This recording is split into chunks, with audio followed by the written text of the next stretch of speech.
Senador Alessandro Vieira, obrigado por estar ao vivo aqui nos estúdios da TV Atalaia. Boa tarde para o senhor. Boa tarde, prazer estar aqui.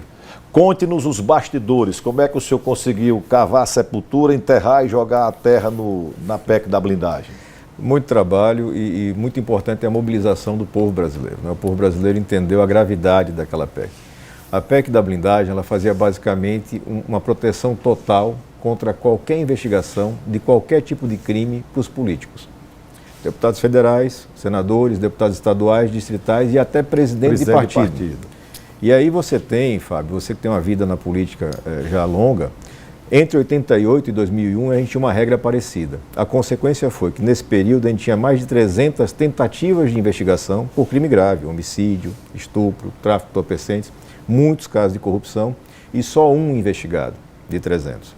Quando mudou a regra, a quantidade de investigados estourou. Você passou a ter uma série de parlamentares importantes, inclusive, presos em operação porque cometeram crimes graves. A turma que comandou esse processo na Câmara dos Deputados é aquela turma que está com muito medo de cadeia, porque tem muita investigação em andamento por conta de emendas, por conta do orçamento secreto. Esses crimes do INSS, que eles estouram em parlamentares também, em políticos, não tenha dúvida, isso aí vai cada vez mais aparecer na CPMI que está em andamento. E ao momento que eles estavam fazendo lá a votação, já estava no plenário do Senado alertando, isso aqui é um problema, isso é uma bomba, isso é uma vergonha, não vai dar certo. Depois que eles aprovaram, o presidente da CCJ, que é o senador baiano Otto Alencar, entrou em contato comigo e me designou como relator. E desde o momento inicial, a minha posição já era clara, o trabalho era para mostrar que era inconstitucional, era antijurídica, era uma vergonha para o Brasil. E foi o que a gente fez um relatório muito técnico, mostramos detalhadamente todos os riscos que você tem de abrir as portas mais ainda da política para o crime organizado brasileiro, as facções criminosas que estão muito perto da política, ingressando na política, e conseguimos fazer o convencimento dos colegas, né? Mesmo aqueles que têm um apego a uma narrativa, a um confronto com o Supremo, eles compreenderam que aquela não é uma ferramenta necessária. Aquilo ali foi uma PEC desenhada para proteger bandido. Se você quer proteger o discurso do parlamentar, a Constituição que nós temos já está aí, ela funciona perfeitamente. Você se refere, por exemplo, ao senador Sérgio Moro, que insistiu em apresentação de emendas. O que é que ele estava propondo nessas emendas? Sérgio Moro, Carlos Portinho e depois Magno Malta apresentaram emendas basicamente no sentido de que os crimes contra a honra, eles chamam crime de opinião. Crime de opinião não existe. Na lei brasileira não tem que ter uma opinião, não é crime. Existe crime contra a honra, calúnia, injúria, difamação. Você ofender as pessoas. E eu mostrei também no relatório, no voto, que os casos que nós temos, hoje nós temos 40 parlamentares mais ou menos que respondem a processo por esse tipo de crime. Desses casos, a imensa maioria são de fatos que realmente não tem nenhuma conexão com o mandato. A gente tem um caso de 2 deputados que chamaram uma deputada federal, hoje ministra, que é a Gleisi Hoffmann, de prostituta. Como é que isso aí é exercício de mandato? Claro que não é. Então, mas mesmo assim, Fábio, foi o que eu mostrei para eles, se for o caso da Casa Parlamentar entender que é para suspender esse processo, suspende. Já está na Constituição. Então não tinha por que inventar a roda, nada. É muita desculpa hoje no Brasil. Hoje é muita gente no Brasil que dá desculpa para não trabalhar. Entra na política, não tem preparo, não tem coragem, entra com o rabo preso e não faz nada. Mas inventou uma desculpa, é o Supremo malvado que não me deixa fazer nada. Eu venho provando a cada dia que não tem negócio de ninguém deixa fazer não. O cara que pede voto ao povo, ocupa um mandato, você já ocupou e vai voltar em breve, com fé em Deus, tem que ter coragem para fazer as coisas. Aliás, eu vi falas suas, inclusive na imprensa nacional, quando você disse o seguinte: talvez nenhum senador, nenhum parlamentar tenha feito tanto enfrentamento ao Supremo quanto você. Exatamente. Quando, em 2019, você propôs a CPI da Lava Toga. Exato. E você disse: olha, eu fiz enfrentamento ao Supremo e não respondo processo. O Supremo não me perseguiu em nada. Não, é claro que eles não gostam. Isso é óbvio, né? Ninguém gosta de ser confrontado. Mas, ao mesmo tempo, eu pedi CPI, eu pedi impeachment, eu votei contra a indicação de ministro e eu sempre faço minhas coisas olhando no olho de voto aberto. Votei contra 2 indicações de ministro, votei contra uma indicação de Procurador-Geral da República e fiz esses pedidos todos, de impeachment e de CPI. Voltei a assinar esse ano um pedido de CPI que apelidaram de Vaza Toga, que é uma CPI encabeçada pelo Expedião Amin, senador de Santa Catarina, Porque eu entendo que qualquer coisa e qualquer pessoa pode e deve ser investigada. Ninguém está acima da lei no Brasil. Então, essa PEC acabou, arquivou essa, ninguém fala mais nela. Acabou. A gente conseguiu a unanimidade da declaração de inconstitucionalidade. 26 a 0. Com esse placar, não cabe recurso, não cabe choro, não cabe vela, não cabe nada. Acabou esse assunto. A gente sabe que essa é uma luta permanente. De um lado, o Brasil querendo diminuir a impunidade, do outro, uma elite, um grupo, querendo aumentar a impunidade, porque eles cometem crime quase que todo dia. Então, quanto mais o povo prestar atenção, melhor vai ser o resultado. Quando você tem povo na rua, mobilizado, e liderança política que sabe o que está fazendo, o resultado aparece. Alessandro, um outro assunto polêmico também. Anistia. Está lá o Paulinho da Força, novo relator. Qual é a sua opinião, você que acompanha os bastidores? Sim. Vai ter anistia ou vai ser só diminuição da pena? O Paulinho está defendendo que o próprio ex-presidente Bolsonaro tem uma diminuição da pena. O Congresso pode diminuir pena? Pode, o Congresso pode, o Congresso faz isso várias vezes, né? O Congresso pode aumentar pena, o Congresso pode diminuir pena, na medida em que mexe nos tipos penais. Quando aumenta a pena, não retroage. Quando diminui pena, retroage. Então, tecnicamente, é possível. Já a anistia, você vai ter uma discussão muito longa. Se é possível ou não fazer anistia para crimes contra a democracia. Porque a democracia é um valor pétreo, basilar, imutável do Brasil. E quem atenta contra isso, a priori, não pode ser objeto de anistia. No passado, antes da Constituição atual, nós tivemos anistias, pelo menos uma meia dúzia de anistias ao longo da nossa história. O que eu defendo, e faço isso, minhas coisas sempre pública, aberta, por escrito, para as pessoas poderem conhecer e criticar ou concordar. Em março, eu apresentei um projeto de lei que mexe nas penas. E mexe também no processo, porque eu entendo que esse processo não é só o processo de Bolsonaro. Todo mundo só olha assim, Bolsonaro. Tem umas 2.000 pessoas processadas com esse negócio. Esses processos, na minha visão, não foram bem feitos, vários deles têm problemas, e você tem que separar a situação de quem estava no dia 8 jogando pedra numa janela ou no meio da multidão, e quem passou 2 anos pensando em ficar no poder mesmo contra as eleições, porque são situações diferentes. O cara que botou uma bomba num caminhão-tanque cheio de combustível para explodir um aeroporto, ele pode ser anistiado? Não tem como. Então tem uma discussão grande para fazer aí, mas nada disso avança porque a família de Bolsonaro e seus apoiadores mais próximos, eles querem uma anistia total para qualquer crime de 2019 até agora. Isso não vai acontecer. Não vai passar, não tem como passar. Então, quando e se a Câmara dos Deputados votar alguma coisa, o Senado vai sentar e vai apreciar. E eu estou entre aqueles que defendem que sim, tem que revisar os processos, sim, tem que fazer uma separação. Geral em anistia não, porque na minha visão você teve cometimento de crime. De fato, isso é confessado. O próprio presidente Bolsonaro, no seu depoimento à Justiça, acompanhado por excelentes advogados, ele reconhece. Sentei com a turma para discutir o que a gente pode fazer para não entregar a cadeira para Lula. Pode ser isso, pode ser aquilo, pode ser um estado de exceção, como é que é, e os militares não toparam fazer. A discussão de base no Supremo, técnica, é isso já configura um golpe ou não configura um golpe? Mandar uma equipe da ABIN acompanhar ministro do Supremo, e tendo por trás disso um plano para matar o ministro ou para sequestrar o ministro, é tentativa de golpe ou não é? Essa é a discussão de fundo. E o Supremo entendeu que é. E não foi com voto contrário do Fux não nesse aspecto, porque o Fux condenou pessoas por essa prática. Então ele entendeu que sim, o Brasil passou por uma tentativa de golpe de Estado quando ele condenou 2 indivíduos, Mauro Cid e Braga Neto, se eu não estou enganado. Então essa é a questão de verdade. Agora tem muita narrativa que o pessoal que está atrás de voto, a eleição chegando perto, né? Cada um conta a historinha. É o que mais tem no Brasil, a narrativa e vídeo rodando na rede social. Isso, que é desculpa para não trabalhar. Senador Alessandro, antes de falar em rede social, nós temos problema entre São Cristóvão e Aracaju. E tem muito discurso, muita reunião, e eu sempre defendi aqui, aliás, uma entrevista que fiz com o doutor Manuel Costa Neto, que foi o juiz da primeira decisão lá em 97, ele disse, olha, isso só resolve com a lei complementar federal. Isso.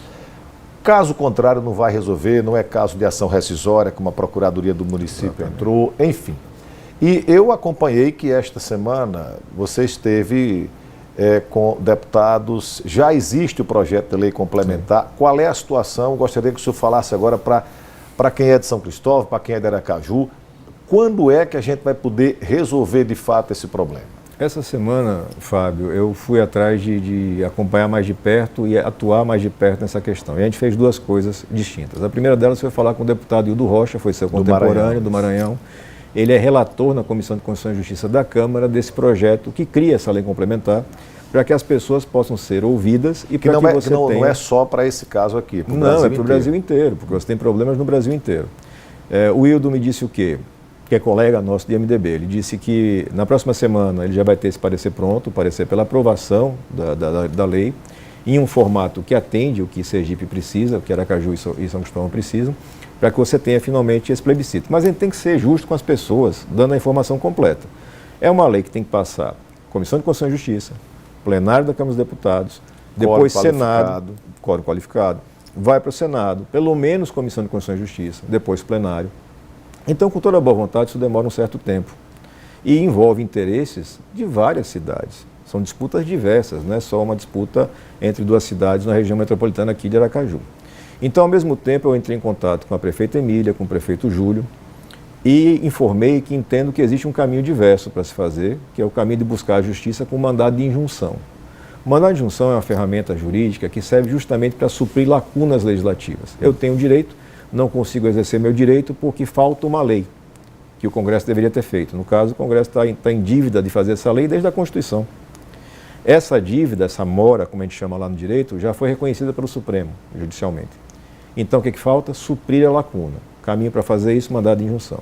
Hoje tive uma reunião junto com a vereadora Selma França e algumas lideranças de associações daquela região. E a orientação que eu estou dando para essa turma toda e que eu quero ajudar a fazer é que se proponha um mandado de injunção junto ao Supremo Tribunal Federal. Me comprometo, juntamente com a bancada, com quem tiver boa vontade, despachar com os ministros que forem designados para cuidar disso, para quem tem uma decisão judicial específica para este problema, viabilizando quem tem uma consulta pública, um plebiscito, que envolva essa população e resolva isso definitivamente. Ou seja, pela lei complementar, isso envolve o Brasil inteiro, isso vai demandar tempo. Exato. Porque em outras cidades há disputas também. E diversas, envolvendo com mandado de injunção, você resolveria isso pontual, ou seja, aqui e de forma mais rápida. A priori mais rápida. O senhor concorda que fique com Aracaju ou São Cristóvão? Qual é a sua opinião? Eu concordo que o povo escolha. Eu acho que essa é a grande coisa. Ali você tem uma população significativa, cerca de 50 mil pessoas moram ali. Fosse uma cidade, entrava entre as 10 cidades de maior população. Então, eles têm que ser ouvidos. É muito evidente que Aracaju fez investimentos ali e garante uma prestação de serviços que tem muito a melhorar, mas que é toda sustentada por Aracaju. E São Cristóvão vai ter que fazer um esforço grande para abraçar isso. Mas é uma questão de interesse exclusivo, na minha visão, dessas populações. E a lei, a Constituição foi muito sábia nesse sentido. Tem que ouvir as pessoas. Ouvir as pessoas, você vai ter a solução para isso. E a cidade, os prefeitos mostraram, tanto Júlio como Emília, boa vontade para fazer um diálogo. Está faltando isso, você sentar numa mesa e conversar para resolver. Fazer propaganda, fazer videozinho, reunião para poder angariar voto, aí é assim, você está atrapalhando, na verdade, né? Para um pouquinho de politicagem, senta, trabalha, resolve. Eu acho que é uma coisa que pode ser resolvida, como tantas outras no Brasil. Se você parar e trabalhar, resolve. Senador Alessandro, foi de sua autoria também foi apelidado de ECA Digital, o Estatuto da Criança e do Adolescente Digital. A lei foi sancionada pelo presidente Lula. Eu quero que o senhor, de forma resumida, nos diga o que é que muda a partir dessa lei. A gente garante com essa lei, Fábio, que as crianças e adolescentes no ambiente digital sejam devidamente protegidas. Você passa a ter uma obrigação das empresas de identificar se é criança ou adolescente, restringir o acesso deles a conteúdo que não é indicado para a faixa etária, garantir que os pais tenham um controle maior desse conteúdo de uma forma facilitada e, particularmente, não permitir que você tenha a exploração dos dados dessas crianças, a interação deles com adultos não autorizados, num conjunto de fatores que geram um clima e um ambiente muito mais seguro para o desenvolvimento deles. Esses jovens hoje, o Brasil é o segundo país do mundo com mais tempo de tela. Eles vão passar 8, 9 horas do dia ligados em algum dispositivo. Eles têm que ser protegidos. E isso coloca o Brasil, graças a Deus, no mesmo patamar dos países mais desenvolvidos em legislação de proteção à criança e adolescente. E outro ponto muito importante, as empresas entenderam. As empresas já reconheceram a importância da lei, estão dialogando com o governo, a gente ajudou a fazer essa aproximação para que eles dialoguem e estabeleçam critérios para proteger essas crianças o mais rápido possível, porque a cada dia você tem uma tragédia. A cada dia, pelo Brasil afora, você tem uma criança que parte para a automutilação, parte para o suicídio, para o bullying, para o estímulo à violência, tudo aquilo que a gente vê acontecendo e que a gente tem que dar um basta. Acho que foi um bom trabalho, levou 5 anos para colocar isso de pé.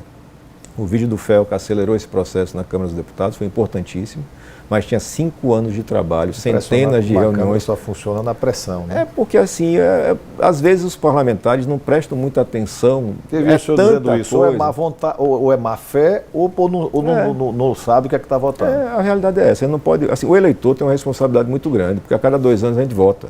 E quando você bota uma pessoa que não tem capacitação para fazer o trabalho e que não tem a responsabilidade de pelo menos contratar uma equipe que faça isso para você, porque você sabe bem, ela tem dinheiro para contratar a equipe. O cara só erra ou porque ele quer ou porque ele foi muito irresponsável. E a gente não pode tapar o sol com a peneira, porque a gente está cuidando da vida das pessoas. Então essa legislação é hoje uma referência mundial no tema, uma legislação muito cuidadosamente feita e que eu tenho certeza vai melhorar a vida das famílias, vai preservar, vai salvar vidas de criança e adolescente. É um orgulho muito grande saindo de Sergipe para a gente conseguir dar essa contribuição. Senador Alessandro, para a gente finalizar, eu não podia deixar de dar uma pitadazinha na política, claro, né? O senhor candidato a senador, candidato à reeleição, governador até agora disse que só tem um senador. A outra vez que o senhor esteve aqui, eu perguntei, senador, o senhor não se incomoda não fica com essa demora do governador, a gente sabe a sua relação com ele, continua do mesmo raciocínio, você aguarda a definição do governador? Sim, eu sou muito positivo com as coisas, muito tranquilo. Quem elege é o povo, não é o senador, não é o Fábio, não é o governador. Quem elege é o povo está vendo o trabalho. O governador tem que comandar esse processo, é natural. Ele monta a chapa dele como ele quer, ele define o momento de fazer isso. Eu sigo trabalhando e mostrando meu trabalho e mantendo coerência. O jeito que eu entrei na política é o jeito que eu vou continuar o tempo que o povo de Sergipe entender que eu tenho que continuar. Trabalhando, cuidando de todo mundo, sem perder tempo com picuinha de politiqueiro assim, de plantão, de WhatsApp. E muito importante, sem permitir que a corrupção ocupe espaço. Quando a gente bota ladrão no lugar de poder, o resultado é sempre ruim para o povo. Essa é uma lição que está mais do que aprendida e o povo mostrou que aprendeu. Você tem um estilo diferente, porque o que é que as pessoas dizem de Alessandro? Eu nunca vi ninguém dizer que você era ladrão. Não, Alessandro não dá um sorriso, não fala com ninguém, é muito fechado, não é um político popular. Como é que você avalia esse tipo de comentário que é feito? Com naturalidade, né? É democrático. E, de fato, eu não sou um cara de festa, muito de festa, até porque, às vezes, você não tem tempo de ir para a festa porque você está trabalhando. Né? Não dá para fazer as duas coisas ao mesmo tempo, não. Você tem que encontrar um ponto de equilíbrio. Quando você tem a oportunidade, é a melhor coisa do mundo. Quando eu posso ir lá para Socorro, com você, Samuel, Adilson, com toda aquela equipe, e ver as coisas acontecendo, é excelente. Mas, às vezes, eu tenho que estar. Agora, por exemplo, eu gostaria de estar na segunda-feira aqui em Sergipe para atender o povo, vou ter que estar lá em Brasília porque eu tenho demandas importantes. Vai ser ouvido pela primeira vez um sergipano na CPMI do INSS. Quem é? O presidente de uma das associações, acho que é Carlos, o nome dele, Carlos alguma coisa, vai ser ouvido na segunda-feira. É o de Ubaúba, não? Não é o ex-vereador ainda, mas será. Ele também, ele vai ser ouvido também, eu pedi as quebras, o Lequinho, eu pedi as quebras de sigilo, e pedi todos os extratos de comunicação e pedi a intimação, eles vão ser ouvidos. Os 4 sergipanos que são envolvidos, que são presidentes de associação, e 2 indivíduos que não são de associação, que é o Lequinho e mais um advogado, eles vão ser ouvidos na CPMI, para que a gente possa apurar exatamente, porque essa turma roubou o dinheiro de aposentado, de pensionista, da vítima mais vulnerável que tem. E eles vão ser responsabilizados e quem está por trás deles também. Segunda-feira é Carlos, é o nome? Acho que é Carlos Augusto, eu posso depois verificar exatamente o nome, eu não lembro agora aqui do nome preciso. Vai ser ouvido? Vai ser ouvido, ele é ligado a uma dessas 2 associações de Sergipe, que foram das mais importantes no roubo, no assalto do INSS. Então já não posso estar aqui, tenho que correr para lá. E isso me tira tempo de estar fazendo esse contato de rua, mas graças a Deus, hoje você tem a comunicação e tem os aliados, tem os parceiros para fazer um pouco esse trabalho por nós. Como é que você avalia as pesquisas? Toda semana sai uma. Rapaz, eu espero muito que as pesquisas repitam o que aconteceu em 2018. Foi que teve em Relembre-nos aí. Em 2018, você chegou na véspera da eleição, eu estava, acho que era em 5º. Né? Os 2 que estavam em primeiro, nenhum dos 2 foi eleito.